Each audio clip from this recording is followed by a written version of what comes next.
Hi there. Welcome to Bourbon Turntable. This is the show that blends the love of music with the love of whiskey. Tonight, I've got a really cool guest, somebody that I've known around town and in the whiskey world for a while now, and glad to finally have Maggie Kimberl on the show. Maggie, welcome to Bourbon Turntable. I'm so excited to be here. We're talking about two of my favorite things, music and whiskey. Well, that that's why this show exists, because it's two of my favorite things. But Awesome. we're also going to talk about your writing and that aspect of your career and your interests there and what all you do Yeah, with that's that. all fun and good, but like records. Well, we'll get into that in just a minute and get to know Maggie a little bit and talk about writing and whiskey and music and fun stuff. But before we do that, I want to tell you about Bar Cart Co-op. Bar Cart Co-op is a collection of friends who produce content for the whiskey enthusiasts. We have shows like Distillers Talk with Alan Bishop and Christy Atkinson. Alan and Christy will talk with distillers from across the country and around the world about anything and everything in terms of distillation.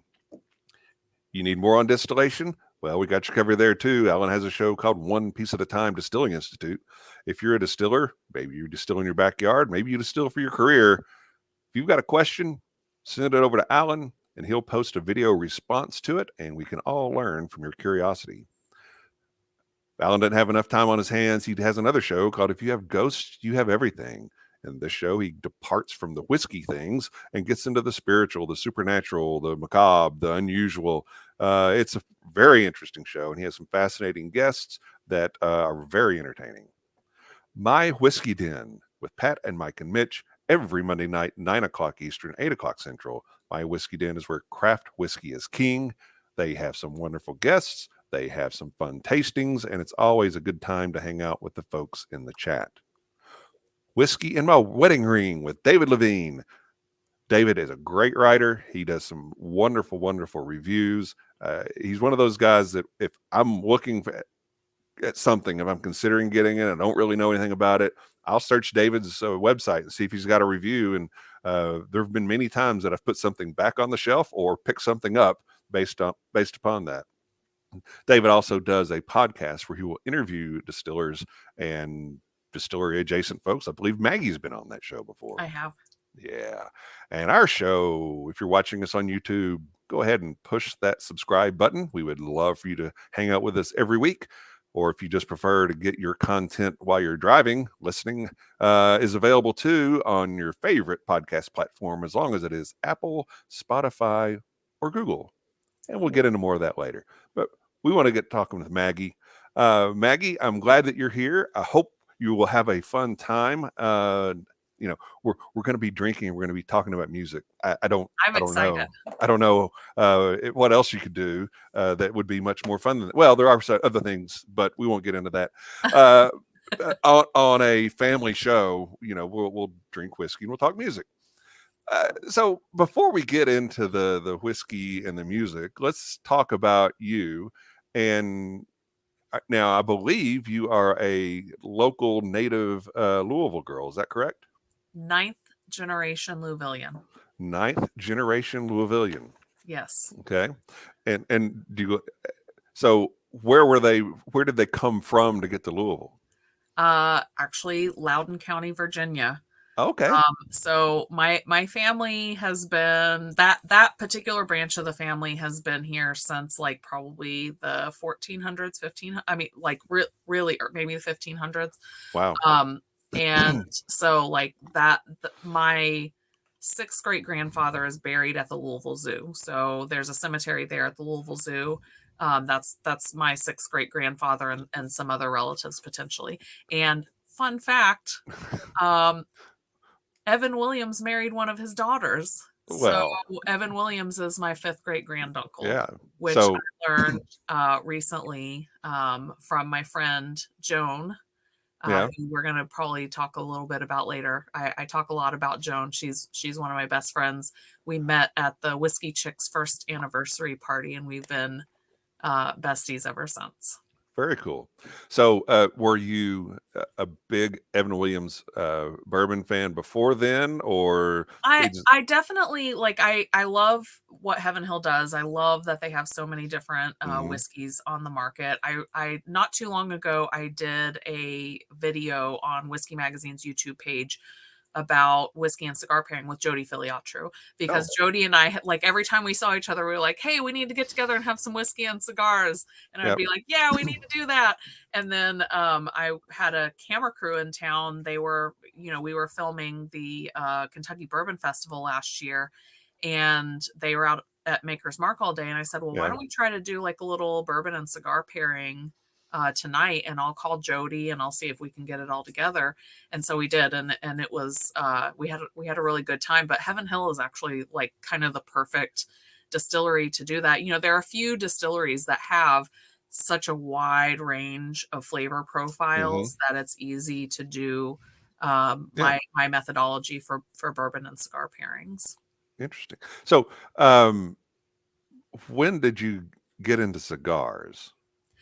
Long before I was into whiskey, as a matter of fact. Really? So the cigar boom of the 90s was when I really started to get into it. So I turned 18 like during the tail end of that. Yeah.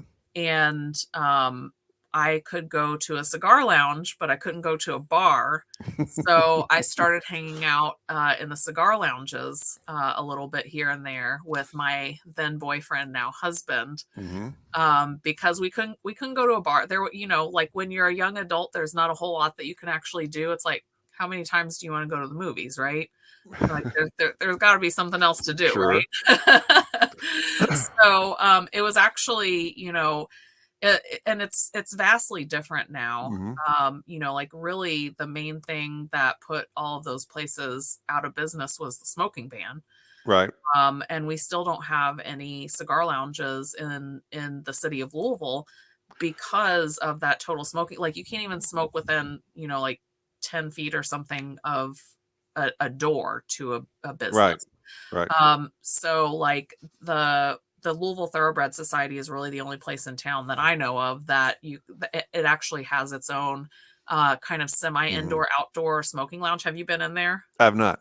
It's really interesting how they did it. So it's like there's grates at the ceiling level, so it's technically like 20 or 30% open air, but they've got like ventilation and heat and air conditioning Yep. and comfortable furniture and all that kind of stuff. So that's where we filmed that video with Cool. Jody last year.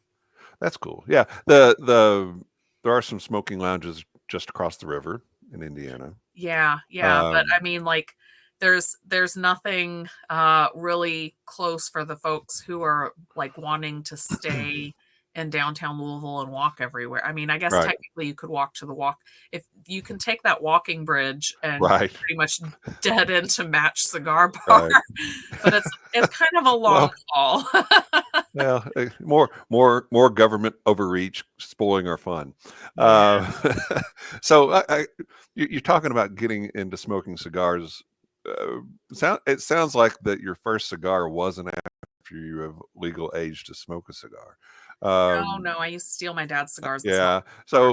So it made me think. What did you get in trouble for when you were a kid? Oh, everything. Yeah, no, and I was a pretty good kid. I got Yeah. I got in trouble for a lot of ridiculous stuff. Like I'm not I'm not going to sit here and be like, "Oh yeah, I totally had it coming." Like my parents know what they did. So when did you decide that you wanted to be a writer? Well, I always tell people it's kind of like a character flaw. Okay. So it's not like a conscious decision that I made. Like I knew that I liked writing when I was in school. hmm Like I was on the newspaper staff in high school and really excelled at that. Was always, really good in the language arts classes and all hmm that kind of stuff. And then, like when I got to college, I double majored English and philosophy. So I have two bachelor's degrees. And but I had I wanted to be a writer back then, hmm but I had a college professor who was like, "Don't be a writer, you'll never make any money."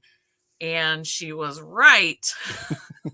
However, I am a writer. That's like what I am. I can't not write. Right. So it wasn't like a, oh, I'm gonna, do this and that, and then I'll be a writer.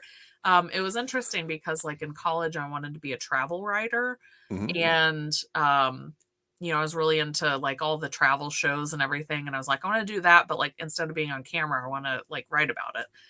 And I kind of had this fun realization a few years ago that I kind of accidentally became a travel writer, but for whiskey, Right. because I travel like a lot. I was in Lake Tahoe last week, and I'm gonna be doing Tennessee, Missouri, DC, and Texas before the end of the year. And I feel like there's something I'm leaving out. well, well, that's a lot in just a couple of months. Yeah, for Um, sure. but yeah, no, you're exactly right. If you're covering the whiskey world, and you're doing more than just sampling and giving tasting notes, if you're writing about the distilleries themselves, that's a there's a lot of places you can go. Oh, for sure. Well, I mean, we have, I think, 3,200 DSPs in the United States now.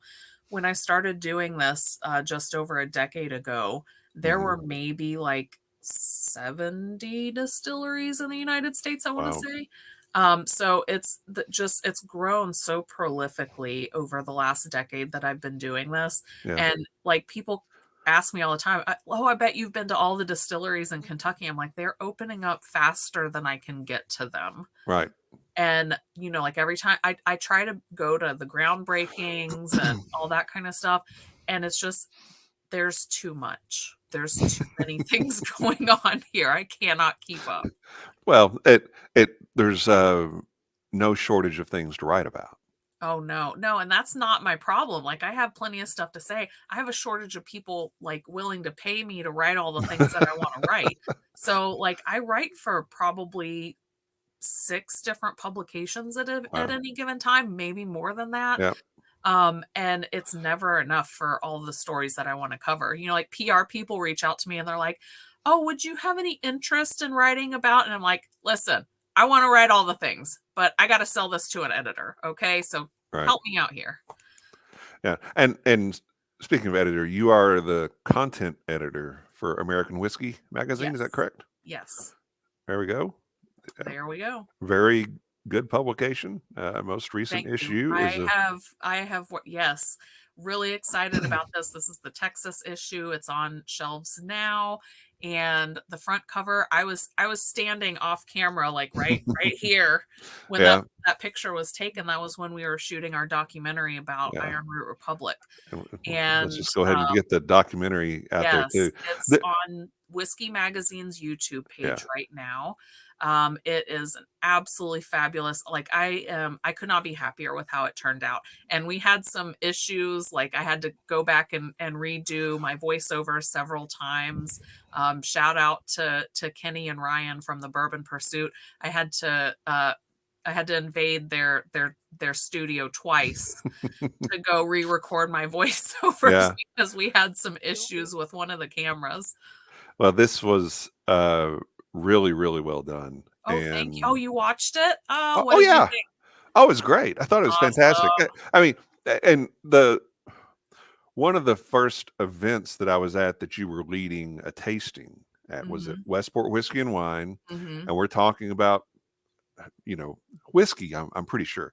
Yeah, And you mentioned to me that the World Whiskey Award Bourbon of the Year was Ironroot Harbinger, and at that point, I think this was 2019, 2020. yeah, At that point, I didn't know them, yeah, and I said, I don't know anything about this, and so I checked it out, tried it, fantastic, and yep, reached out to you and said, Maggie, I want to write an article because I write a little myself. yeah. Wrote more before than now, but and not trying to equate by any means. But I said, can you put me in touch with these people? And you did, and I had a great call with Jonathan, Robert, and Marcia, and wrote an article about them. And Jonathan and Robert been on the show a few times. Matter of fact, they're on just a few weeks ago, and we talked about the documentary and just outstanding people. They are some of my favorite. Like Marsha, whenever she comes in town, we go out for tea. She's Mhm. like my whiskey mom. She's everybody's whiskey mom. The And the Jonathan mother and of Tennessee Robert have whiskey, right? fabulous. They are we? Yeah, let's The go ahead mother and of drink some Texas whiskey. whiskey. Let's drink some of The this. mother drinking to the mother of Texas whiskey. Mother of Texas whiskey. We love This, you, Marsha. yes, Marcia. I actually got to have dinner Ooh, with Marcia once too. She's fantastic. Everybody was talking seriously about things, and we just sat there and cut up the whole time. This she's a hoot. is this is the Ironroot Harbinger special 10th anniversary release. It is a cigar blend, but it is not tobacco infused barrels or anything like that. Jonathan just decided he thought that he had enough barrels in the rick house that he could put together a blend that would pair well with cigars, and I think that it was mission accomplished. Um, this is one of my favorites from 2024, The most nose certainly. on this is like it's gorgeous. Yep, It's got like the leather, the stone fruit, the brown sugar. I mean, I absolutely love the nose on this. yep, I did give Jonathan a note on this. yep. One thing I would change, I think the proof is too high. So when I teach my methodology for pairing whiskey and cigars, I do recommend staying like in that 80 to 100 proof Hmm. range. And really, like, if you get much past 110, Yeah. it's very difficult to, you're basically anesthetizing your taste buds at that point. And so, like, you're not able to get all the nuance. So it's just like, this is whiskey, this is smoke. You're not able to get Well. those nuanced flavors as well.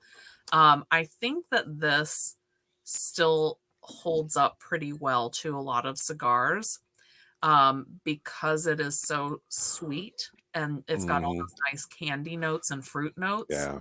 Um, I would pair this with a really spicy cigar, so like a Liga Privada or um, maybe like a hmm, definitely something that's heavy on the spice. I like a lot of Nicaraguan cigars because I Okay. feel like they are a little bit heavier on that spice note, and I think it makes it a little bit easier to pair, with a whiskey when you have, that kind of full-bodied Hmm. cigar flavor. Okay. So and I'm not a cigar aficionado by any means. But when you're talking about the proof is, you think the proof is too high to pair with cigars. Mhm. And I'm just thinking of a couple of cigar blends off the top of my head Oh, that they're all I too that I enjoy. The Buzzard Drew cigar blend, cigar rye is fantastic. The Joseph Magnus cigar blend, all those are basically at cast So strength. the Joseph Magnus, interestingly, has been consistently coming down in proof. That was one of the early entries into the quote unquote cigar blend. And Nancy Fraley, like I can't argue with anything that Nancy does, right? Right. And she's actually a pipe smoker. So she really understands, the tobacco versus the whiskey thing. But it was really interesting because I looked up, the proofs of the most recent Joseph Magnus. And Hmm. when that came out, I also said, I think this is a little too high proof. Hmm. And I think the current Joseph Magnus is maybe around 105. Yeah. So I actually wrote about this. My cigar column for the next issue, a little sneak Hmm. preview here, is actually titled "The Problem with Cigar Blend Whiskeys," Okay. because people are blending for flavor, but they're not paying attention to the other, Yeah. like the proof, which is just as important as the flavor profile. Sure. So, like I will hold firm on this mountain that I really think you shouldn't go past like 105. Yeah. There's some that you can really push to 110, but once you get past that, it's a lot harder to thread that needle. It's already very Mhm. difficult to find a whiskey to pair with a cigar. That's why I teach a methodology instead of like oh, you should smoke this with this whiskey or whatever. Hmm. I teach people how to find what they like themselves, Sure. and proof is one of the things that I talk about. So, it's really important to take all of those things into consideration and not just like, oh, well, the flavor profile's great on this, but Mm. like, who cares about the proof? It's just everybody likes high proof, so we'll just make the cigar blend high proof. But like, I'm kind of getting a little bit tired of the trend toward hazmat, Hmm. just in general. I tweeted the other day, make 80 proof whiskey popular again. I love high proof whiskey, but it's like everything that comes through my door is Yeah. like 120, 130, and I'm just like, this is too much, guys. Like at a certain point, we gotta start dialing this back again. Yeah. There's a place for all of it. Yeah, oh for And sure. I think as someone, if you're a whiskey fan, there should be a place for all of it in your liquor cabinet. Oh, And absolutely. because right, you can only drink so much. Well, you should only drink so much very Right, high proof whiskey. right. But there are a lot of things that you can try that are lower proof, and that's fine. I tend to gravitate towards the higher proof stuff, but there's some lower And proof if things I'm that are just really sipping a good. whiskey and I'm not smoking a cigar, I absolutely gravitate toward the higher proof stuff. I really Yeah, like the higher proof stuff. But if I'm trying to pair a cigar with it, I want to be able to taste both of those things. yeah. Okay, so where do you come down on ice, no ice, I water, no water? I drink neat Hmm. and however it comes out of the bottle, Hmm. room temperature. Now I have discovered that warm whiskey is actually lovely under certain circumstances. So I had a friend who this was I coined the term trunk whiskey because everybody in this industry has trunk whiskey, it seems. Yes. And so I had a friend, we were all meeting up at Bourbon's Bistro one time. We were sitting around on the back porch, and then, everybody, of course, like, oh, I have something in the car you got to try, which I Hmm. mean, I guess technically you're not supposed to do that, but We like, won't tell Jason. It'll be all right. but he pulls out this bottle of, oh God, what was it? I want to say it was Old Fitzgerald. Um, like back when you could still get the bottled in bond, and it was Yeah. straight out of his trunk in summertime, so it was warm. And I was like, I don't know about this. And he was like, just try it, trust me. And I took a sip, and it was like the warmest hug. Hmm. And I was like, oh, this is fantastic. So I actually don't mind warm whiskey under certain circumstances, Yeah. but yeah, generally I do neat, Glencairn, Hmm. however it comes out of the bottle. Yeah. I'll I don't shake want it to have up. to work for it. That's why I'm like, give me a range of options so I can, Yep. like, if I'm smoking a cigar, I can go for like the 86 or the 90 or the 95. Hmm. Or if I'm just sipping, I can go for the high proof. Or if I'm making a cocktail, I want it to be at that like 100 proof range. Yeah. So, I want options, and I don't want to have to do math. Yeah. I like to shake it up a bit. Every now and then I'll put it on a big cube. Mhm. Sometimes it I don't necessarily, when it's hot outside, like in the summer, I don't necessarily go for whiskey neat as much then. I may drop like half a cube in the glass just to chill it a bit. But for the most part, I would go, yeah, neat out of the bottle, and or just out of the bottle. If it's yeah, that too. If it's oppressively hot outside, I really like bourbon and ginger ale. I mean, I think that is Yeah. the most refreshing drink you can have in the summertime. Yeah, that works. It absolutely works. I do love a whiskey sour, like a well-made with fresh squeezed juice and egg Hmm. white whiskey sour.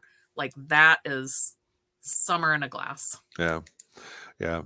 I'll fool around with old fashions and shake up the simple syrups. I'll make my own simple syrups, and in the summer I'll make something that's a little more light or fruity and kind of has that refreshing zing to it. And then Yeah. in the fall it'll be a little darker, and yeah, so yeah, it's fun. Yeah. It's fun. Um, when was your first whiskey article published? You remember what it was? I do remember what it was. It was a top 10 whiskey bars in Louisville. It was on Hmm. Louisville.com. And I'm coming up on the 11th anniversary of that. So I think the 11th anniversary of that is next month. Okay. So yeah, it's absolutely wild. And like looking at that list now, I'm like, Mhm. wow, I I did okay on Yeah. that. You know, So, could have been a lot what worse. what was number 1 on the list, and is it still around? Um, well, I know the silver dollar was up there pretty high, Mhm. and that is definitely still around. They've just Yep. recently reopened, new menu and all that Right. kind of stuff, new ownership. Larry sold it and moved on.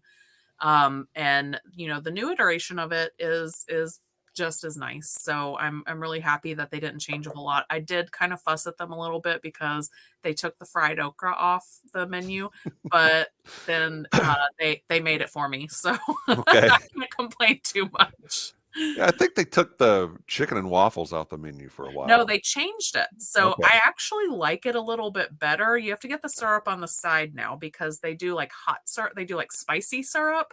Okay. And I was like, I mean, I'm not crazy about that, but they deep fry the waffle, Okay. which is amazing. And instead of the leg quarter like it used to be, Mhm. it's chicken breast. So Okay. so you can eat it with a fork and knife a little easier. Okay. So I Okay. actually kind of like where they went with that. Well, I will have to try that. It is Um, delicious. yeah.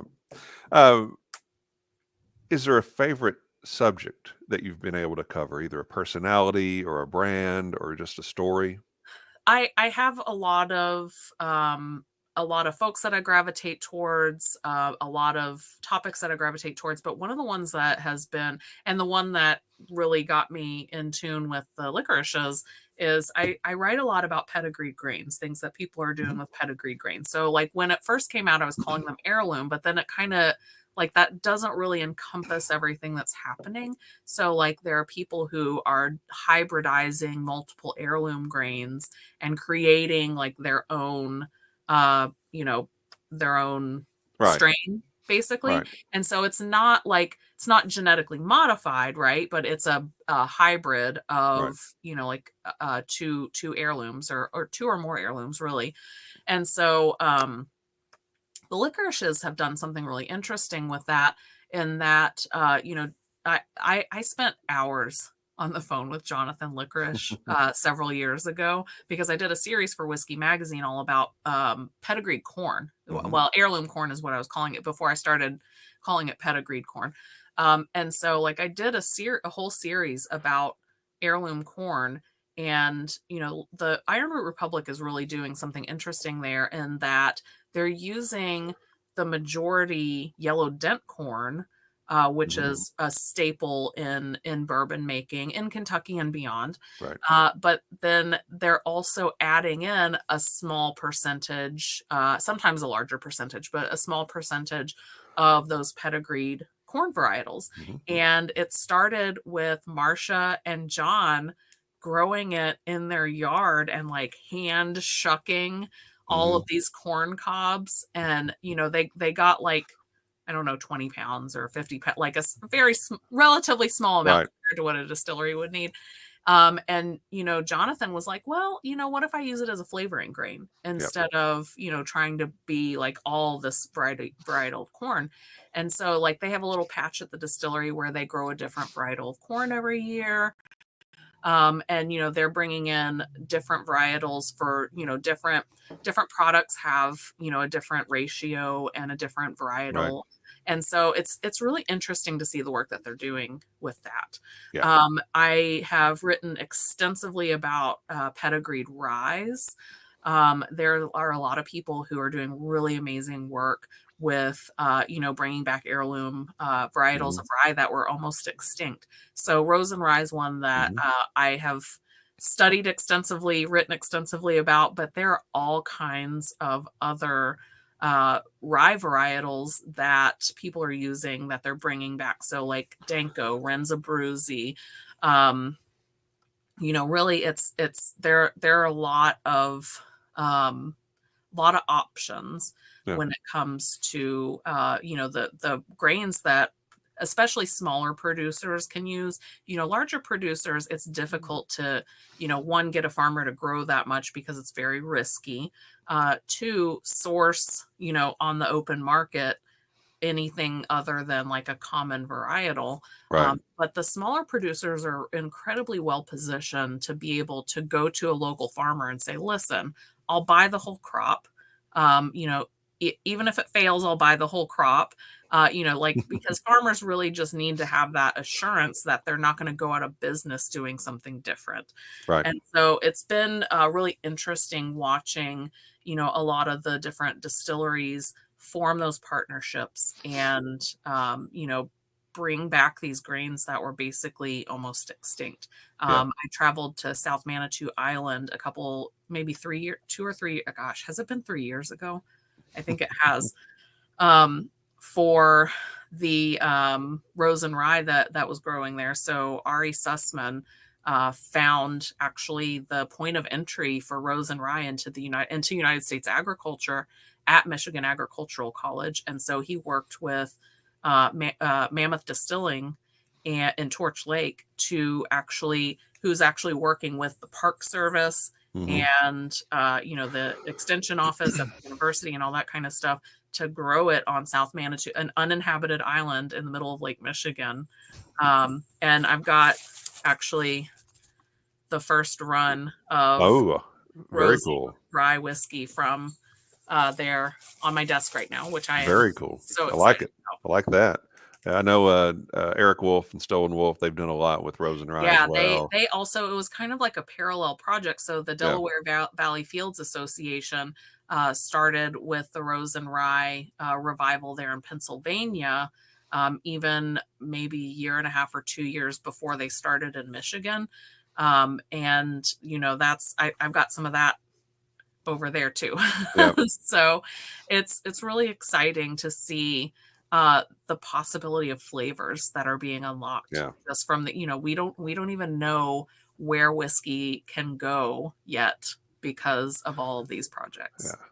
Yeah. No, there's a lot of cool things going on, that's for sure. And I want to get back to that in a minute. Um, have you ever had a whiskey that you changed your mind about? I'm sure you have. That Ooh, you tried it and it's like, I don't really care for that. And then you went back and tried it again later, either intentionally or just on a random chance, and decided that you liked it. I've definitely had some whiskeys that um so Michael Veach talks about the ephemeral nature of tasting whiskey. Like Hmm. basically it depends on your mood, who you're with, whether it's a happy occasion or a sad occasion, all that sort of thing. And so like I definitely have whiskeys that I've revisited and liked better than I thought I would, Hmm. but I don't know that it was necessarily that I didn't like it before. I feel like, you know, maybe the last time I had it, I wasn't in the right headspace. And a perfect example of this is Bernheim wheat whiskey. Hmm. I feel like the first time I had it, I was kind of like, I mean, yeah, it's okay. It's a wheat whiskey. I like bourbon better, you know. Hmm. But then I did a bottle your own at Heaven Hill, and you know, you get to try all the products that are available to bottle your own. And that Bernheim wheat whiskey at cask strength, oh, it was phenomenal. That's interesting. What Yeah. about you? Uh, yeah. And this will sound dumb because it's such it's kind of a staple, but I didn't really care for Bullet Bourbon for a while, and then I kind of got. I was at a bar one time, and the selection was pretty poor, Yeah, and so I said, "Well, let me have Bullet Bourbon." And this doesn't taste like what I remember it tasting like, and there could have been other factors at play there in terms of sure. uh, for maybe it was sourcing from somewhere else. I don't know, but I've It's just 4 roses. yeah, yes, another Four Roses cast string. So, but yeah, so yeah, that's one that for a while I didn't care for, but then came around on it kind Mm. of by accident.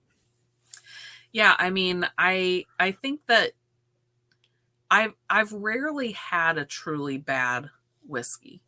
You know, like usually if I have a whiskey that I don't like, I'm like, okay, but I understand like who this would appeal to, Hmm. or I understand where you're going with this. Yeah. It's rare to have something that's bad. And usually when you have something that's bad, it's because it was rushed to market. It was not matured properly. It was not blended properly. The ramifications were not thought through.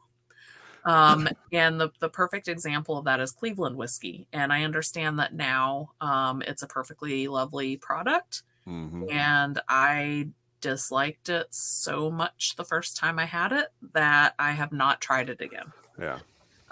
And this is something that I was out in Wyoming last summer, and I was talking to David from Wyoming Whiskey, one of the founders, and we went into a bar together. So he tells me, he's like, we made a big mistake releasing that first product because, we were comparing it to how it was, when we first distilled it, and then at 6 months, and then at 1 year, and that, and so they released it when I was 3 years old, and they're like, yes, this is great.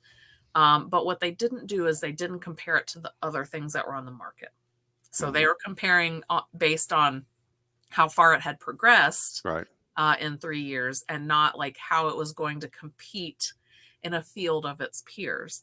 And so we walked into this bar, and I said, "Oh, I'll have a Wyoming whiskey." And the bartender's like, "You don't want that. It's crap."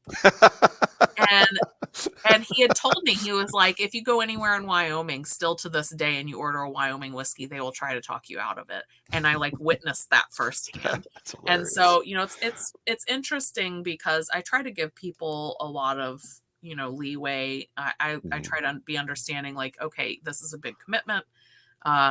They've got their life savings tied up in this. And so, like, what are they trying to accomplish here? Right. Like, let's have a good functional conversation here about what's actually taking place. And so it's interesting to see, there are people who are doing it for the wrong reasons because they're trying to get money back as quickly as possible. And then, there are the people who are like, I got a lot riding on this. I got to make this work somehow. Right. And you can always tell the ones who are kind of in it for the right reasons and going in the right direction. Yeah. I was out at Green River last Friday, and you mentioned that you don't think there's really necessarily bad whiskey. OZ Tyler was bad whiskey. I thought it was. Yeah, and I thought it was very, very poor. Yeah, the pressure cooked whiskey, like the rapid aging. Rapid aging, and then and I mean, like, that's not my target product. And I will say, like, when I'm saying when I say that, like, I don't often come across bad whiskeys, nobody's sending me OZ Tyler. Nobody's submitting OZ Tyler to the World Whiskeys Awards to be judged, right? No. So, like, usually it's, when there's a craft distillery, they might put out a product that's a little bit too young or not blended properly, or, it might even be faulty because they didn't have the ability to, hire somebody with experience to tell them what to do. Right. I'm seeing a lot less of that now, which I think is really encouraging. Yeah. The quality of the products, especially when I judge a lot of different competitions, and like the quality of the products at the competitions that I'm judging has really gone up. So, I mean, the competition level is pretty tough out there. Yeah. Yeah. Now, I want to finish the other end of that story is what they're doing now as Green River is exceptional. Much better. Oh, absolutely. They've not had a miss yet. Everything I've tried of theirs has just been terrific. Yeah. So there's hope. Yeah. and I think it's really not just the name change.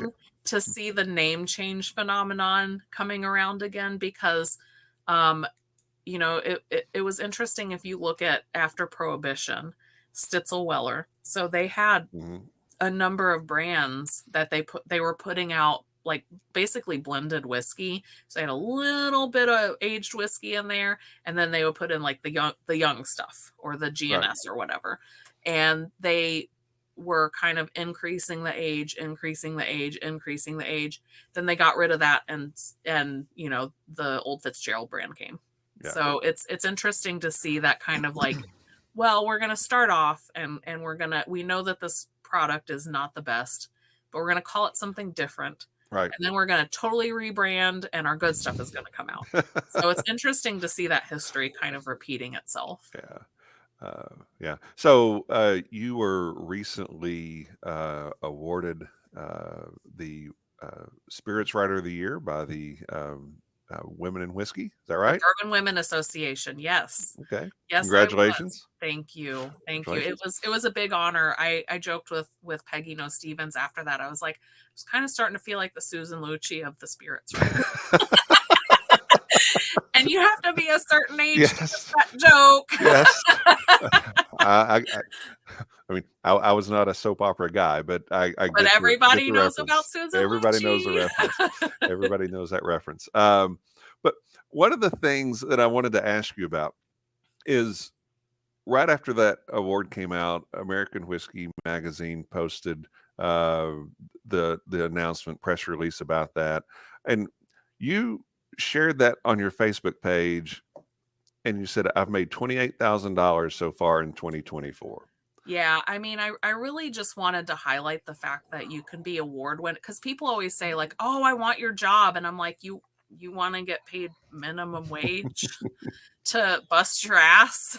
Like, you really want this? Mhm. So I really, like I just want to highlight that you can be an award winning journalist and like barely be making ends meet. Yeah. And that's why it comes in when people are like, "Oh, why'd you become a writer?" I'm like, it's a personality flaw. You can't just not be a writer. But it's not right there. I mean, I lose money doing a YouTube show. Okay. But you have another fortunately, source of income, I fortunately, I assume. have another job. Okay. Right, right. And I think And I that did that for years. I mean, I had two basically full-time jobs yeah. for 7 years, up until 21, Yeah. 22, up until 22. I mean, I had Okay. two basically full-time jobs up until 22, and I was just like, I can't keep doing this. I need to pick one. And it's unfortunate that you can be really good at your job Mhm. and not make a reasonable amount of money doing it. Sure. Well, I mean, I have musicians on the show all the time that, you know, most of them are working a second job trying to uh, save money so they can go into the studio and make an album, and or a few have managed to find a way to that they can have that as their sole source of income and survive. But and it's just like some of these people, they're every bit as good as anybody that you're going to Oh yeah. hear on. Yeah, and I mean there are a lot of factors that go into it, right? So, the internet has done a lot of great stuff for us, but it's also done some damage in terms of people expecting everything for free, nobody wanting to pay for anything. Right. And then, that trickles down to advertisers who are like, well, why would I pay to advertise on a website? And so I started off doing web content. So I was with Louisville.com first, and then the Whiskey Wash. Mhm. And I still write for Alcohol Professor. Mhm. So there are a lot of like internet only publications out there, and it's really when people expect to get something for free, why would they pay for a magazine subscription? Right. If you can get all those stories like told slightly differently for free, Right. like, so you have to really understand the quality aspect of it. So like I work really hard to make sure that everything that I do is, there's integrity and there's, honesty and a lot of the folks who are doing their own blogs or whatever, like some of them are taking money from brands to say whatever the brands Right. want them to say and stuff like that. And like, that's not journalism. That's not what I'm doing. I'm doing journalism.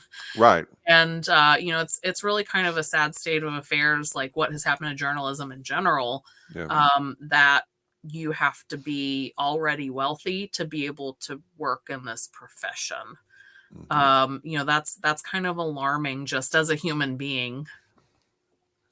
Uh, well, I mean, there are some people that have made a way uh, to get to be, whatever level of success you want to attribute to it, that I don't think started out with a bunch of, pot full of money. Um, but it doesn't hurt. They're becoming fewer and more far between. Yeah. Well, it's a crowded field. It's a very crowded field, and I think your point of the internet is a good one. I see it with musicians that, well, it's a double-edged sword. Yeah, Spotify is going to pay you 0.003 cents every time somebody plays your song, and that's not going to put any food on your table. Yeah. But there are people out there that are able to hear your music that before Spotify never would have heard it.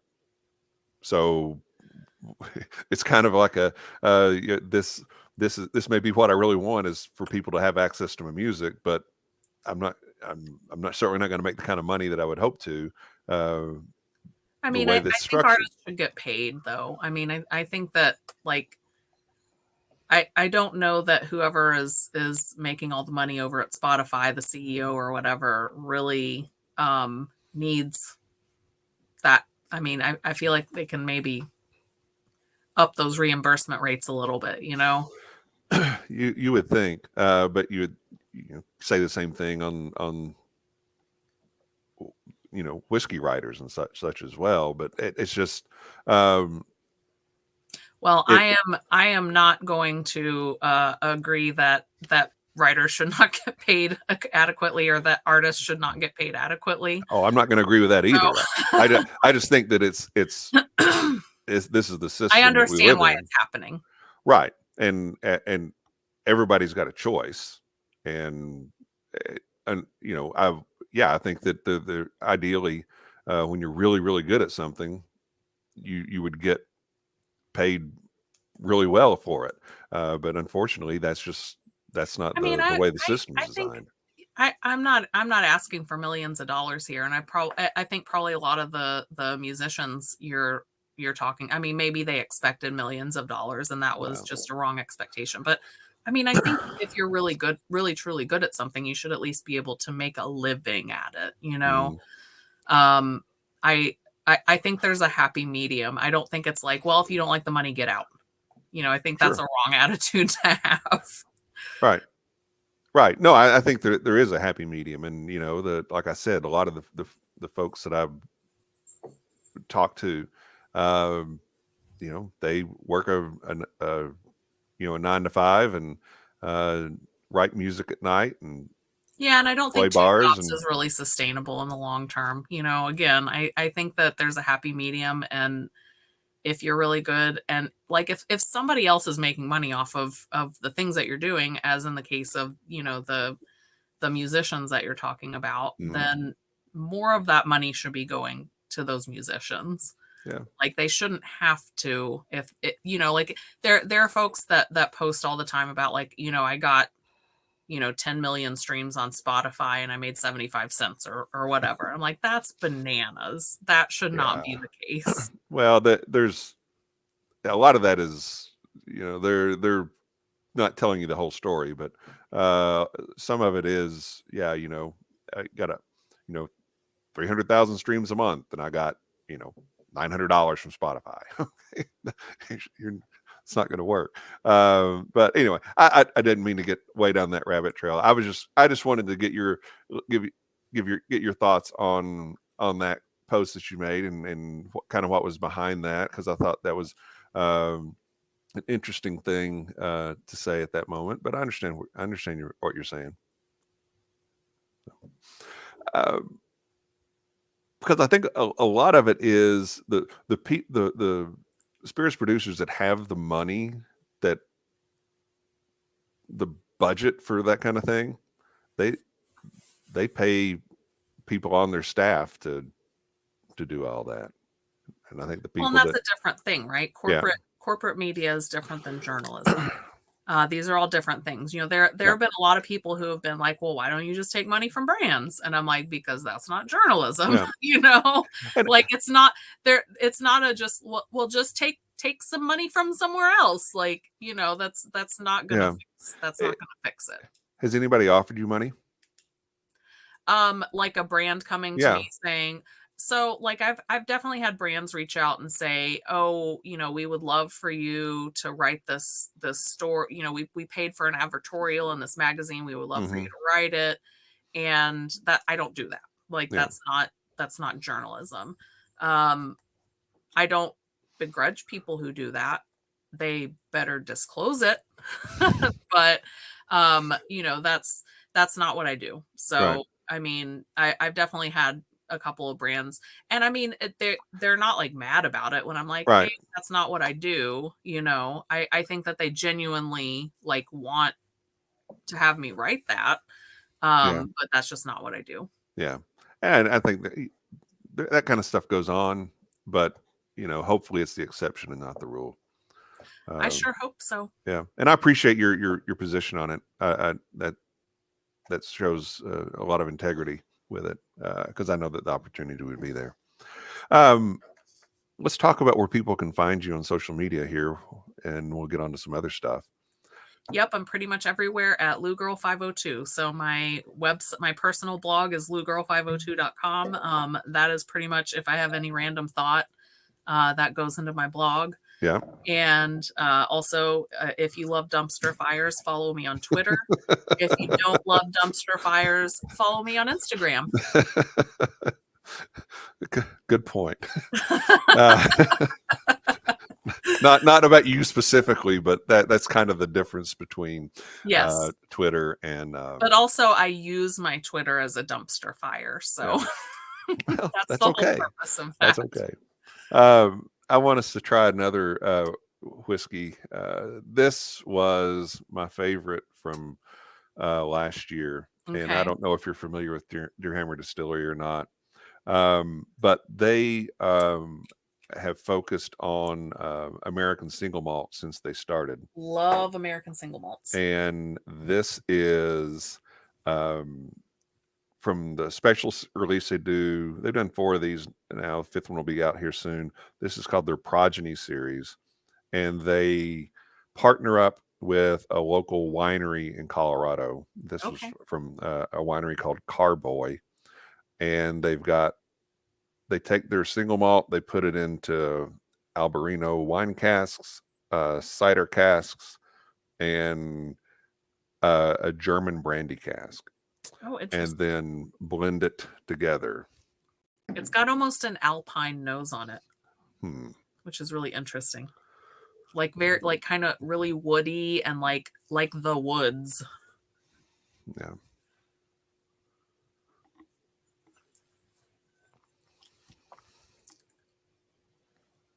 Yeah, I mean, I think that kind of carries through. That's really interesting. Mhm. I mean, I would expect with cider and wine for it to Mhm. be really sweet, Mhm. and it's not. It's actually for an American single malt a little on the spicy side. Mhm. Yeah. I get a lot of like berry cobbler notes in it, but I can see like doughy. I would yeah, say like cobbler dough. yeah. I hadn't really thought about the Alpine thing before, but power of suggestion. That's why you don't tell people what to Hmm. taste. You ask them. Yep. Um, I do get a little bit of grape on the front palate. yeah. Good old cocoa, little cocoa powder in there, maybe Yeah, chocolate I can covered see raisin or that. something. And almost a little anise. Oh, interesting.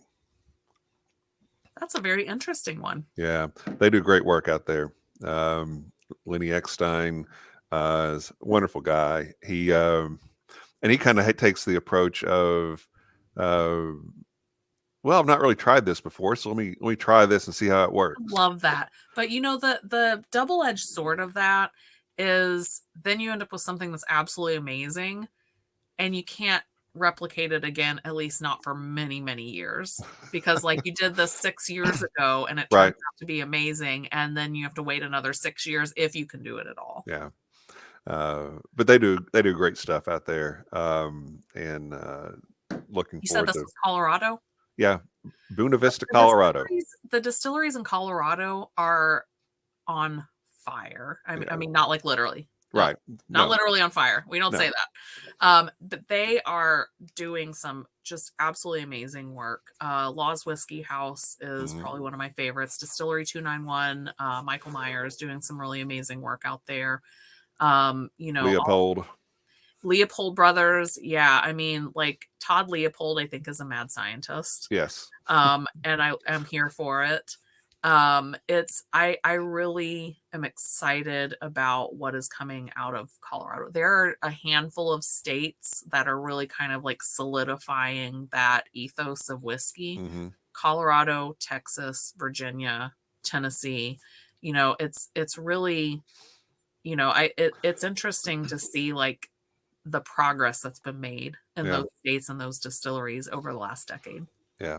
The Where do you, and you've named some states, but where do you see innovation coming from in whiskey? Really all over, and it depends on the category, it depends on the distiller, it depends on the state. Like there's so many interesting like kind of microcosms of innovation. So one of them is I just visited Minden Mill Distilling out in Hmm. Nevada, and that was previously known as Bentley Heritage.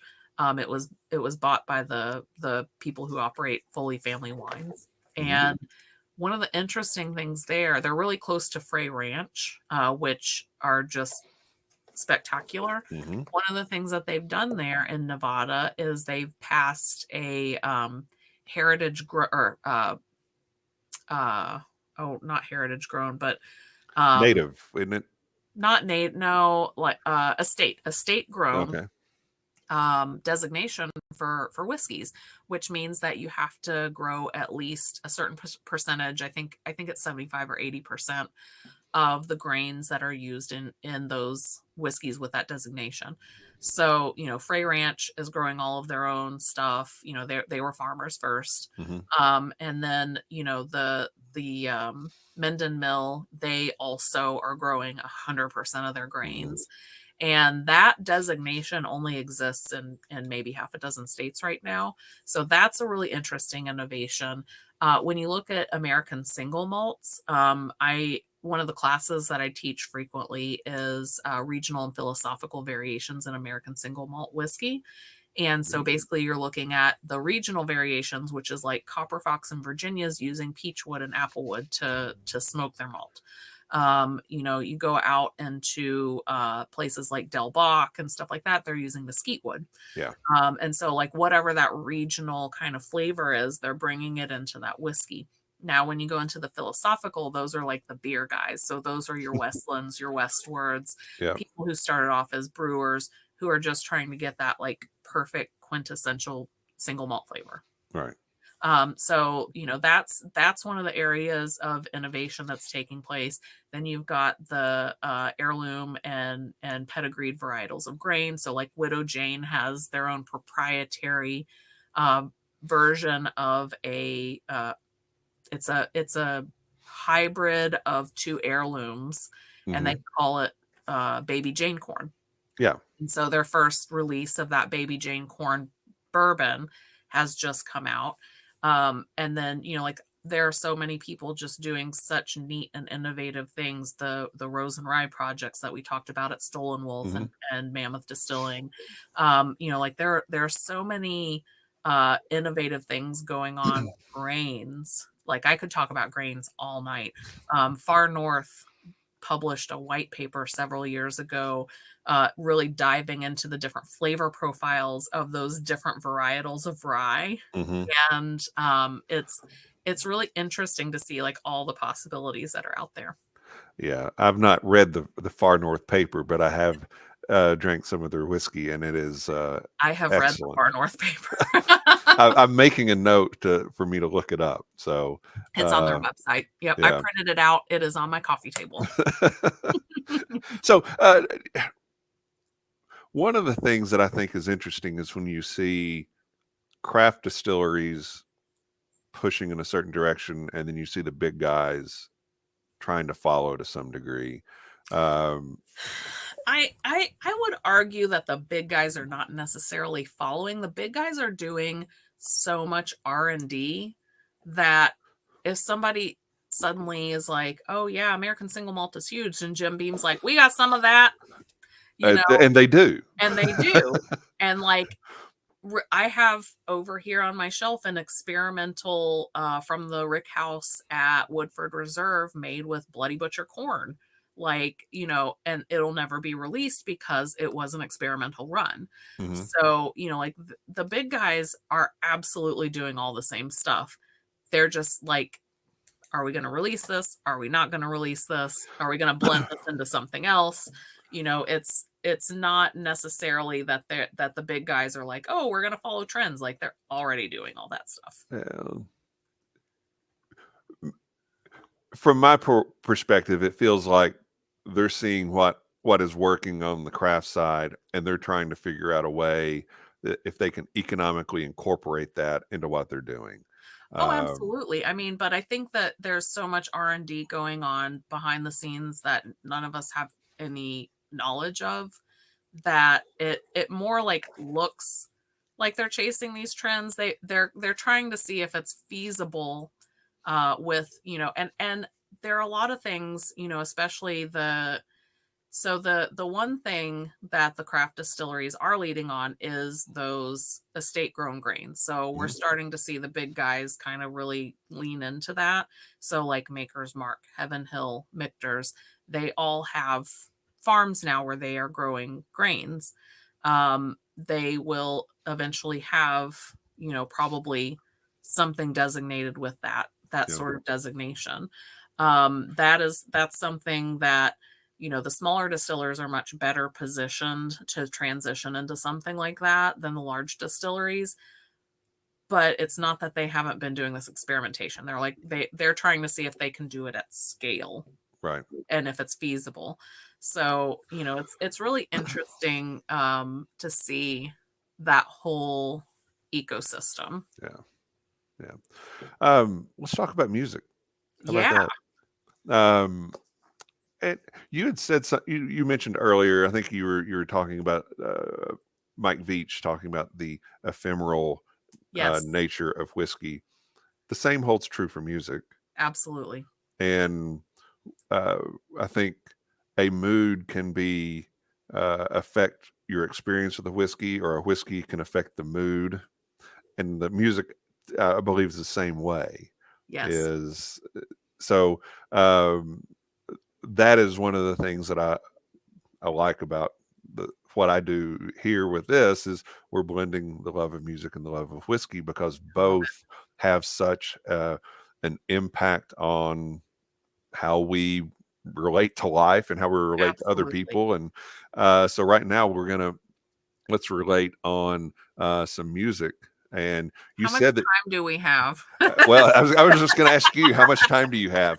So I went through my record collection today Yes, and I pulled out I assume that you have seen High Fidelity. yes. And have you seen the remake of High Fidelity as well? I don't think I've seen the remake of High Fidelity. Ooh, No. it's really good. I actually really like it. Okay. But yeah, so I pulled the biographical albums out of my record collection Okay. today. So we can, and I kind of almost have them in a little bit of an order, which is kind of scary All because right. I Let's feel like I'm go. gonna have a full on like John Cusack moment where I like pull out all my records and like reorganize them biographically, autobiographically. So this is so I'm gonna preface this by saying, like, I collected records when I was a teenager. I Hmm. had a turntable in my room. I was probably the only teenager who would come home and put Joni Mitchell on the turntable after school in the 90s. Um, but those records were all lost, unfortunately, Oh no. to my dad's basement. So when I had this like kind of audiophile rock bottom is what I call it.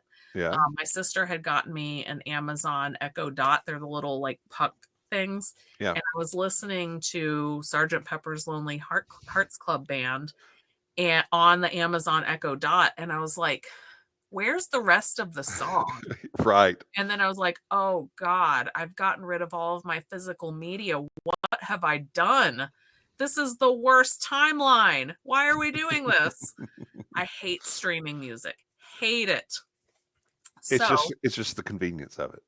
well, yeah, I Yeah. mean, I do listen to some things streaming sometimes a little bit, but You most of the can't time it's got you to at can't least be a CD. you can't fit the turntable in your car. Just you wait, buddy. Okay, so when I started collecting records again, I had my kids, we were out at the flea off market, and I Mhm. found a little Fisher Price record player All right. still working for like 10 bucks. And I was like, "Ooh, the kids need a record player." So I bought them a The record kids do. player. Yes, the kids do. And this was the first record that I bought them, Beach Boys Party. Beach And Boys so we went Party. home and we put this on the record. I showed them how to use the little Fisher Price record player. We put Beach Boys Party on, Mhm. and we just all sat there in their room and they were like coloring, and it was just like this beautiful, like, I have two boys and they're generally very rambunctious, especially Mhm. when they were, this was like 10 years ago when they were little. They're Yeah. 15 and 17 now, so they were like 5 and 7 back then. And Beach Boys Party, and it was just, and we just sat there, we listened to records and we colored, and it was awesome. And then I got up to go to the kitchen to cook dinner, and my son goes, "You can stop by and listen to records anytime, Mom." And I was like, "Oh Oh. my God, I can die happy now." That's So awesome. my oldest actually has a turntable in his room now, and Yeah. he has his own record collection. Yeah. Now, When my younger son was probably 10, we were listening to an album, and it stopped, and I got up and I said, he says, "Well, is it over?" I said, "No, I need to turn it over to the other side." He goes, "It has sides?" So but now he's got his own turntable. He's collecting his own vinyl. I love Yes, it. this is awesome. Yes. So I actually have another Colonel Sanders. So weirdly, I have become a Colonel Sanders truther recently. There's this post going around social media about how Colonel Sanders was destitute and he was on Social Security and he was getting $90 a month and he had to figure something out, and that's when he invented KFC. He was already rich. Yeah. He was already quite wealthy. My grandfather knew him. They were in a boat club together. And everybody's like, "Oh, it's such an inspiring," and I'm like, he was already rich. He's a real person. He's not like in a romance novel, and he was very strange, but this one comes out every Christmas. Yes. It's not, he's not singing or anything. Like, somebody was like, "I got to hear this. Colonel Sanders singing Christmas No. carols." I'm like, "No, it's literally, it has his face on it, and that's the only thing having Right. him." It's a So it's marketing literally ploy. like Yes. Chet Atkins and Harry Belafonte, and so it's, Yeah, yeah, that's awesome. I love it. the backside of it. Yeah. Now, this one I have found a couple of times. I think I have at least two of these. The Four Roses Society. Same Okay. with the Four Roses Society. I pick this up every time I see it just because I'm like, what? They put out records. But yeah, I mean, it's literally Four Roses. And I don't know why, but they did it. I mean, Yes. And what is the music that's on the so the Four In Roses the Society Evening by album? Moonlight. I've been working on the Railroad. That's a banger. The Old Great Gray drinking Mare. song. Bicycle Built for Two. Yeah. My Bonnie Lies Over the Ocean. And what's the date on this Oh God, piece of let's see. work? I don't know if I can find. This one might actually have the insert on it.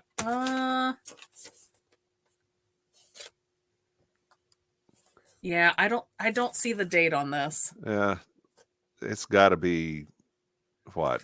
It's 50s Early or 60s. early 60s I would maybe? say Yeah. early 60s probably. Yeah. Yeah, it's, Being in color, I would guess early 60s. But yeah, probably, yeah. Okay. Now this one, no one will have heard of this except for me. The band name is Lyndon Jones. Okay. Album name is Break in the Silence. This is a sealed copy, so I'm not opening this. This will not go on the turntable. Yes. This is going to stay sealed. This was my uncle's band Very cool. when I was a little girl, and I remember so vividly, he sent us the tapes of, and I still have my cassette tape, and I still play the cassette tape. But he sent us all cassette tapes of this, Yeah. and I was so young that my mom put the cassette tape in the stereo, and she was like, "Listen, that's Uncle Stuart playing the drums." And I was like sitting, and I had my ear up next to the speaker, and Mhm. then I turned to the speaker and I was like, "Hey, Uncle Philly!" I thought he could hear me. It doesn't really work two-way, but okay. No, but I was very little when that came out. Yeah. Oh, the enthusiasm is admirable. Yes. And so my Oh, uncle well, here we go. Fooey is actually the drummer of the family, who we bought one of his old drum kits for my son for Christmas in 2020. And so my Very son is a cool. drummer now. So he was coming and giving my son drumming lessons for a while. Yeah. And so now we have another drummer in the family, which is my son. Does he still play? Yes. Good. And he's very good. Good. He has a YouTube channel. I don't know if I should advertise that, but yes, he's very Why good. not? So this album for me, Mhm. this is like a warm blanket. This is what I calibrate like whenever I have 6 full stereos in my house, Mhm. and whenever I'm calibrating the speakers and the system, this is what I put on. Okay. And then, if I've had a hard day or if I've had a good day, Mhm. it's like my warm blanket. Yes. No, that is a first, it's an incredible album. Oh, yeah. Um, and probably the best album cover of all time. Oh, yeah, for sure, and, Um, like, one of the most iconic. oh, You know, yeah. Us and Them, like, it does not get any better than that. Yeah. But that's one that you can put on and sit in a dark room with a glass of whiskey and Yes, and everything's just all right. decompress. Yeah. Absolutely. Yeah. I'm seeing what you got coming up next, and you're speaking my language. So, I originally the when this came out, so I remember the first time I heard the Travelin' Wilburys on the Mhm. radio. I was in the back of the station wagon, my dad was driving. We were going to North Carolina to visit my aunt, and Travelin' Wilburys comes on the radio. And my dad stopped, like, he's listening so intently, and he always would keep like a rubber Mhm. band, like with cards and stuff in his pocket, and he had a pen and a pencil in his pocket, and he like pulls it out, and he's like waiting for the DJ to come on, and he writes down Travelin' Wilburys. And when we got to North Carolina, he and my aunt went to the store, and they each Mhm. got a copy of Travelin' Wilburys. And it was like, this is probably the best super group that has ever existed. The And Highwaymen may have something to say about that, but yeah, I can. I would put Travelin' Wilburys Yeah. against the Highwaymen any day. But I'm not saying I put one above the other, but yeah. but like it's really it's so I love this for so many reasons. Like, this is in my constant rotation. And now Bob Dylan has a whiskey, and he has a distillery in Yes. Kentucky. Yes, he How cool does. is that? Yes. Um, and hold that up again, please, if you don't mind. When this came out, I mean, I was, you know, old enough to go out and buy it myself. But it was everybody was talking about, well, these really old guys are getting together and doing an album. I mean, Bob Dylan at the time was 47. I think Roy Orbison was 52. And Roy And was the first one to die. He died pretty young. yes, and right now you've got uh, Bob Dylan and Jeff Lynne left, Yeah. and which is Yeah. sad. Yeah, Yeah, it really is.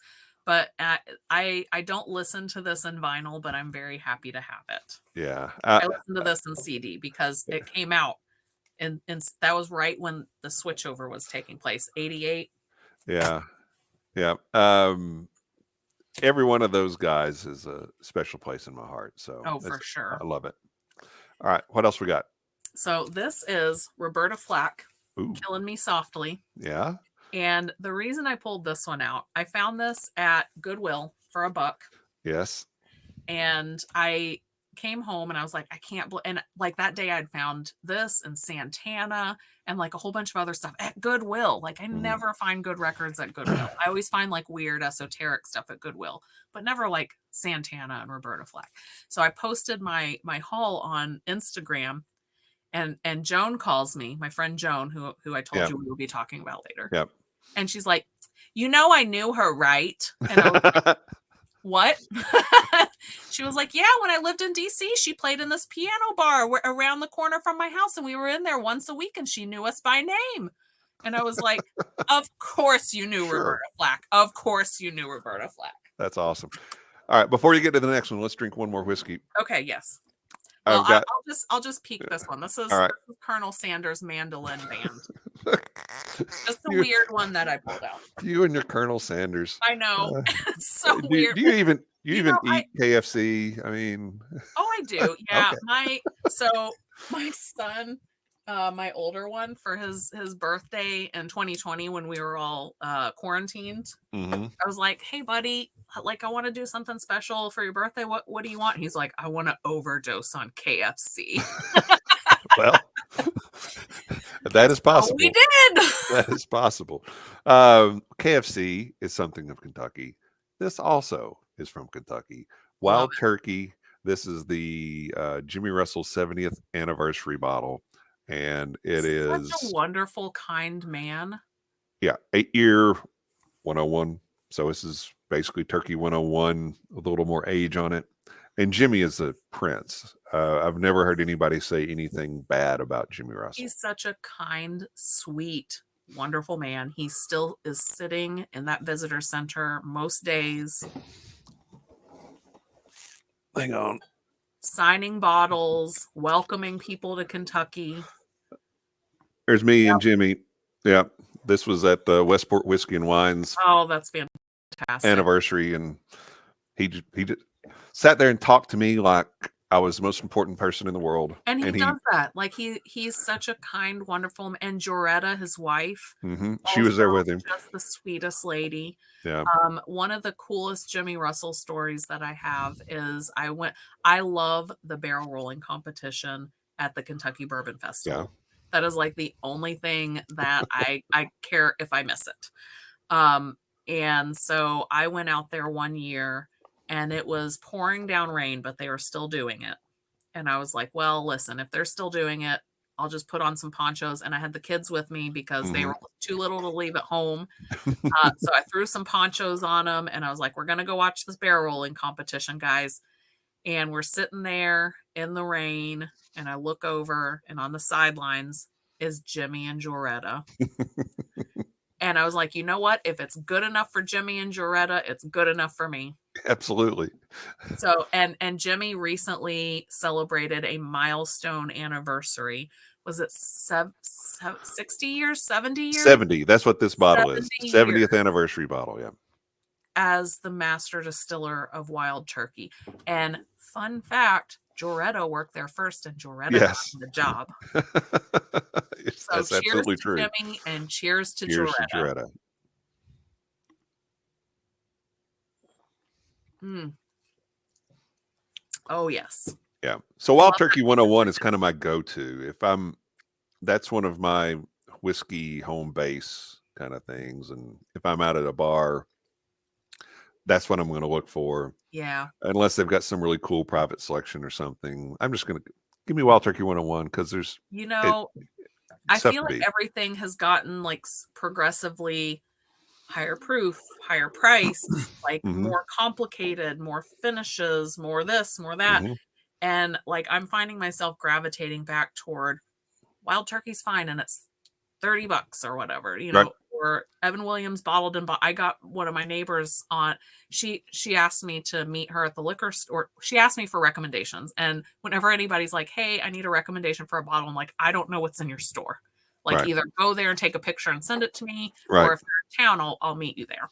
And so I went up to the liquor store and she was like, I want to spend, like $100. And I was like, okay, we can get you $100 bottle, but I think the people you're buying this for are going to like this better. And you can get them like 3 different things for $100, Right. as opposed to like one really fancy one that maybe they won't like because it's finished with too many different things, or, Right. it's too high proof or whatever. So I actually got her started on the Evan Williams Bottled and Bond. And so that's her house whiskey now. Yep. Um, That's a good one too. yeah, so like I'm finding myself kind of gravitating back toward those, like, give me a Four Roses Yellow Label, give me a Wild Turkey 101, give me a, Evan Williams Bonded, give me, a standard Old Forester. Hmm. It's like there's lots of really good whiskey for good prices on the Yeah. shelf. We don't Jim need Beam to Black. hate it. Yeah, Yeah. Jim Beam Black. Jim Beam Black is really like, people are blown away by that one. I once paired a $1,500 cigar with a Jim Beam Black, not because I was trying to prove a point, Right. because that was the whiskey that went the best with that particular cigar. That's good. That's very good. So what are your thoughts on the this special edition Wild Turkey Oh, it's 101? fantastic. I mean, I really love Wild Turkey 101, that high barrel entry proof with the alligator char, and those black metal clad warehouses. You always get that hot, spicy, like warm. Um, and I especially love Wild Turkey for cocktails, Hmm. because it just brings so much flavor to the table. Yeah. Yeah. That, I mean, you can, if you gave this to me blind, I would probably guess, yeah, this is Wild Turkey 101, but I've done a side by side with it. And this is just, yeah, there's some caramel there, but it's almost a little darker caramel. And Yeah. there's some vanilla and there's some cream there, but it's kind of borderline on creme brulee. And it's just It's a kind of more like little, a burnt caramel. It's kind yeah, of more of like an apple tart, not like a caramel apple. yeah. Yeah, It's just for sure. elevated just a bit, but We it's got a still lot of very records to get through though, Kevin. well. By all means, let's go. So this one, I just like to brag. Sugar Hill Gang Oh original yes, pressing of Rapper's Delight, Rapper's Delight. Yes. which I found at an estate sale for $1 Oh because it was so dirty and it was out of the sleeve. And yeah, I found the sleeve first, and then I saw the record laying there, and it was like really, like, I was like, that doesn't look like it's gonna play at all. But for $1, and I brought it home and I cleaned it up, and it played that, like, there's one pop in one part of the song, yeah, and the rest of it is yeah. flawless. I used to could do the whole Rapper's Delight, Oh, I mean, that's a rite of but passage. I yeah, think I think it's been a everybody at while. some point in their life has memorized this song. But I love this because it's A side, B side, and one of them is the instrumental version, and one of them is or one's the radio and one's the long version Yeah, and short version. yeah, So it's really great. yep. And then this is definitely an autobiographical one. You've probably never heard of these people. Elephant's Memory. Don't think so. So there's a song on here. It's actually the first song on side one. It's called Mongoose. And in my younger and dumber days, I got in a little bit of trouble for street racing. And No, I asked you before what you got in trouble for when you were growing up, and you didn't mention street racing again. I was 19. I was not a child when that Oh, happened. okay. I should have really known better. But when I was in trouble for that, and I was like, well, shit, I'm going to lose my driver's license. This is going to suck. And so I got home and I was like, Dad, you got to help me here. And he sat me down and he told me all about his street racing days and all about this song Mongoose, which is the natural predator of the cobra. And it was the nickname for whatever the muscle car is. I can't remember which one it was that was built specifically to beat the Mustang Cobra. Okay, interesting. So that's a good, yeah, look up Elephant's Memory, Mongoose. Great song, by the way. If you've never heard it, just give that one a play. I'm sure it's on YouTube. I've written it down. I'll Okay. check it out It's a tomorrow. good, I think you're gonna like it. It's really good. It's got like a funky beat. It's really good. This one I like, Adam and the Ants. Um, Yes. so I'm a huge Nine Inch Nails fan. Okay. I had a Yes. really hard year last year. And I pretty much listened to nothing but Nine Inch Nails for a good 8 or 10 months solid. To the point where my family was like, please stop listening to Nine Inch Nails. So, but I like this album because one of the songs on here is Physical, which Trent Reznor covered on one of his early Nine Inch Nails albums. And I didn't put it together that that was a cover, but yes, okay. yes, it was a cover and a darn good one. That was quintessential 80s. What Yes, very much so. yes, I love it. So I love me some Janis Joplin. Have always loved me some Janis Joplin. She was an unfortunate member of the 27 Club. Yep. Gone too soon. She had a really hard life, and really made something of herself, but was gone way too soon. But her voice, Yeah. I mean, absolutely iconic. And Yeah. Pearl is like one of the best. Yeah. No, I mean that's a find right there. Yeah. That's great. And I think I've got 2 copies of this. There are some albums that when I find them, I'm like, I don't care if I already have this because like it's like physically touching. So if I'm gonna play it a whole lot, then I'm gonna need a backup copy. Absolutely. So we're down to my final 3, which are the ones that were in heavy rotation in my teenage years that I had to go back and re-find. Okay. So this is Crosby, Stills and Nash, their self-titled album. This is probably one of my this is one of my favorite albums of all time. And actually, Crosby, Stills and Nash was the first concert that I ever saw at the Palace. Oh, cool. And when David Crosby died a couple of years ago, I sobbed like I had lost a family member. Mm. I mean, this album and this music and the work that he's done in the industry has meant so much to me in my life. I absolutely love Crosby, Stills and Nash and this particular album. Yeah. I found a song by Crosby, Stills and Nash a few years ago. So when I buy physical media, I buy CDs, cassette tapes, and LPs. Mhm. Sometimes I buy 45s, but I'm not big on. I have plenty of 45s. I don't. That's too much work. That is too much work. Yes. But like this album, the one song that I found from Crosby, Stills and Nash that was so deeply meaningful for me for what was going on in the world, a few years ago Mhm. was right after Russia invaded Ukraine. I found the song "Find the Cost of Freedom." Mhm. And it really spoke to me on a cellular level. There's so much good music from this era that came from so much pain and heartache that was Mhm. taking place in the world at the time. And I think one of the things that made it so hard to lose David Crosby was that we're losing those people who actually lived those memories, people who understand why they were protesting the Vietnam War and why they were protesting for civil rights and things like that. Mhm. So this one is deeply meaningful for me. I like it. And then, so this one you probably can't see super well. This is Joni Mitchell's Court and Spark. Yeah. Probably my all-time favorite album. This is number 1, and I think Crosby, Stills and Nash is number 2.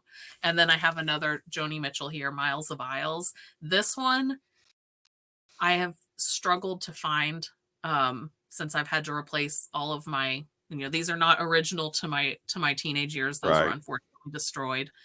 But this one, this was a live album that was recorded in the 70s. And the thing that I love the most about this, I have this on CD I have all these on CD as well. But with this live album, there's so much stage banter that has made it onto this album. Yeah. And that, for some reason, they did not put that on the CD. And it is so tragic because it was like, it really kind of set the tone for this whole concert. Yeah. So I broke down and I got this off of Discogs, paid too much money for it. And the second LP is really well played. So, it doesn't sound as good, but at least I can put it on and I can still hear all that stage banter that I love. Yeah. And then Court and Spark, like I was probably the only teenager in the 90s who was coming home and putting Court and Spark on the turntable Yeah. after school. Uh, what about the a lot of people go to a blue with Joni Mitchell. And I understand, like I never gravitated that much toward her blue period, but I Mhm. mean, I think I go through these phases where I'm like, okay, I'm gonna go back through all of my Joni Mitchell and Mhm. I actually bought something. So there's this really great record shop out in Lexington called Pops. And the funny story of how I found that was I was in the Goodwill next door because I'd been out to a ribbon cutting, I think at Fresh Bourbon. And on the way home, I stopped at the Goodwill to see if they had any records, as I Yeah. do. And that's where I got the Four Roses one. Um, and I'm sitting there and I'm going through the records, and it's always, sometimes you find something, most of the time you don't, but it's the thrill of the hunt, right? And this older guy comes in and he's talking to a man on the other side of him about how he used to have a record collection of like 20,000 records and then he sold it to a collector in Japan, and the guy came and packed it up and like lived in his house for a week while he was packing up these records and like was cooking for him. And but now he regrets getting rid of his records, and so he's like trying to rebuild his collection. And I was like, and like the other guy that he's actually talking to is completely ignoring him. Yeah. And I'm like, tell me more. And I'm doing the same thing. Let's compare notes. Um, and so like we ended up striking up a conversation and talking about like, well, what was the hardest one for you to give up, and which one are you afraid you're not going to find again, and all that kind of stuff. And he's like, have you been to Pops? And I was like, what's Pops? He's like, oh, it's like 2 doors down. It's one of the best record shops around here. You Mhm. have to go into, if you're looking for records, you have to go into Pops. And I was like, really? Because it looks tiny. He's like, no, there's a back room. And I was like, okay, I'm ready for this. Let's go. You always want the back room. So I walk in and I was like, this guy over at Goodwill said you all have a lot of records. And I'm like kind of looking around. He's like, yeah, back room. Just go back that way. And I was like, okay. And I walk through this little corridor and it opens up into this massive, like Narnia for records. They're everywhere. And Yeah. so, I mean, just bins and bins and bins. And they're all like, I mean, it's a legit record store. And so I was like, I don't even know what to look for. I was like, I was paralyzed because I was like, I could find anything here. And so like every time I go to Lexington, I stop at Pops. And one of the things that I got last winter was actually the studio sessions from Court and Spark when Joni Mitchell recorded it. So it's got all the studio banter on it. Oh, So that's cool. one of the things that I'm going to be really diving into when things kind of die down in December after all my deadlines are done for the Yeah. year. Yeah, that's very cool. That is, I really like that a lot. Um, so, uh, w- concerts. What have you been to lately? Anything? Bourbon Lately, and I Beyond. haven't. So I had tickets to see Aerosmith. Yes. And that was one, like, Aerosmith was really big for me when I was, like, about 7th and 8th grade, like, really big. And that was right when, oh, shoot, what was the name of the album? Get a Grip. Get a grip. Yep. Oh my god, that was my jam. And I had made well, I tweeted actually, a couple of years ago, like, setting an intention, if Aerosmith tours again, I'm going to go. And then, like, 6, 8 months later, they announced this tour. I was like, done. So I bought the tickets. Then it got postponed. Hmm. And then it got canceled. Yeah. So I was really bummed about that. Like, I bought tickets to take my kids. Yeah. Um, because I wanted us to all see that together, because we saw Fogarty together, and that's another one that, like, you know, Yeah. Fogarty's music like really speaks to me. You know, and I was really, and I talk, you know, I tell my kids, like, this is really important that you understand the importance of these artists and what they were doing and why it was controversial and all that kind of stuff. Hmm. And so, like, I was really happy that we got to see Fogarty together at Bourbon and Beyond in 2019. Yeah. That was huge. I I was there too. Oh, Yeah. were you? So Yeah, I may have seen you there. probably, yeah. Hey, how you doing? Um, so, like, I got the tickets for Bourbon and Beyond because my son really, really loves Foo Fighters. Yeah. And so, like, but seeing the Flaming Lips and Fogarty Hmm. and, like, all that, I mean, it was phenomenal. Yeah. So I've taken my kids to see the Foo Fighters twice. That was their first concert when they were in elementary school, and it was a school night. Ooh. But that it was my son's birthday present. So Yeah. I was like, "Listen, I know that you really like." I mean, he has loved the Foo Fighters since he was a baby. Yeah. Like, when he was probably 3 years old, we were listening to Foo Fighters in the car, and he goes, "Mama, play the best song again," which is so freaking cute. Yeah. And so I took them to see, when they were in 4th and 5th grade, we went to see Foo Fighters at Rupp. And then I took them again in 2019 to see Foo Fighters at Bourbon and Beyond, Hmm. and it was fantastic. They loved it. We all loved it. It was great. Um, so that's probably the best. Like, the shows that I've been able to take my kids to, Hmm. that's what I care about now, because like, they are they're both really into music. You know, we have been going to record stores collecting records for since they were little, Yeah. for over a decade. They both have really amazing taste in music, which is fantastic. It's so gratifying, Yeah. um, to see, just like, they listen to everything and they appreciate everything, and it's really, you know, it's one of the positive things that I can pass on to Sure. them. Yeah. No, that's great. And yeah, as a parent, there are a lot of things a lot of values that you hope to instill in your children, Hmm. and one that's very, I think, kind of underrated is music, Yeah. um, and being open to different things, but appreciating the classics that kind of brought things to where they are now, and Yeah. not ignoring necessarily what's current, but understanding where all that came from. One of the things, though, that I will say for me came with maturity was an appreciation of Dolly Parton. Yes. When I was growing up, Dolly Parton was a punchline. And, you know, like, even our math teacher called improper fractions Dolly Parton fractions because they were bigger on the top than they were on the bottom. And, like, that was Dolly Parton was a punchline. And I was like, "Ooh, gross, country music, whatever, whatever." But then, like, as I matured, I like Jolene, you cannot beat that song. Right. I mean, that is a masterpiece. And so I would like to take this moment to personally apologize to Dolly Parton for not taking you seriously when I clearly should have been. Yeah.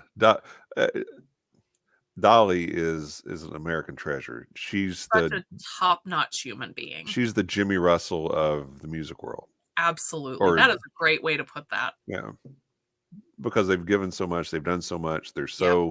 They come across as being so humble and so approachable. Um, I mean, we need more Dollies and Jimmys in this world. Absolutely.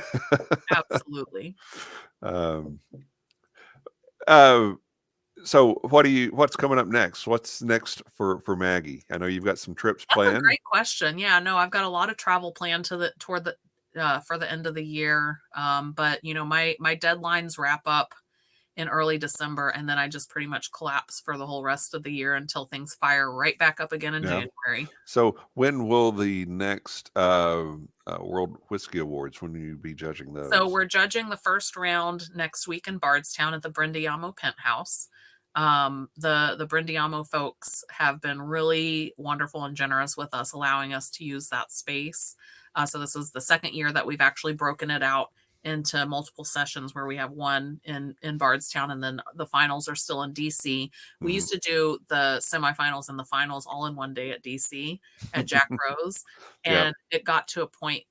It got to the point one year where we were still tasting at like 6 o'clock, and they're trying to like let people into the restaurant for their dinner reservations and stuff. And we're like, we'll Right. be out of the way soon. Sorry. So we decided, like, we've had so many entries in recent years that we've had to break it out into multiple tasting sessions. So we'll have a full day of tastings in Bardstown next week. And then the finals will be at the end of November at Jack Rose in DC. Very cool. Very cool. That's a lot of fun. We've got the latest edition of American Whiskey Magazine with our friends the Licorices on the cover. Understand you've got several articles that are prominent in that edition, correct? Yep, I think I've got 5 in that one. Yeah, that's a lot of writing.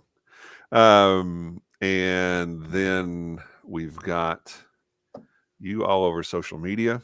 That's me. Yeah, so give Maggie a follow. She's always got some good stuff posting out there. Posts a lot of stuff from Mike Veach, as well Yep. as her own stuff. And don't forget this fantastic, and when I say fantastic, I mean fantastic. This is a fantastic documentary on a great family in American whiskey. So be sure to check that out. That is on Whiskey Magazine's YouTube channel, and I am just so pleased with how that turned Yep. out. Shout out to the Arms and Legs studio in Scotland who put that together. Yeah, they did a great job. We've shared it a few times on our social Well, media, and we'll thank you. I continue to do appreciate so. that. As for our show, you can watch us on YouTube. You can listen to us on your favorite podcast platform, as long as it's Apple, Spotify, or Google. We have a Facebook page where we post all of our shows, including this one. We have a Facebook group where people can post, what are you drinking that night? What are you listening to while you're drinking it? Are you listening to Harlan Sanders' Christmas album You should be. while you're drinking some OZ Tyler, which you shouldn't be? Which you should be. Oh, Maggie, this has been fun. I really appreciate it. Thanks for having me on. I really Absolutely. appreciate it. Absolutely. And on behalf of Maggie and myself, until next time, cheers, love, and Freebird.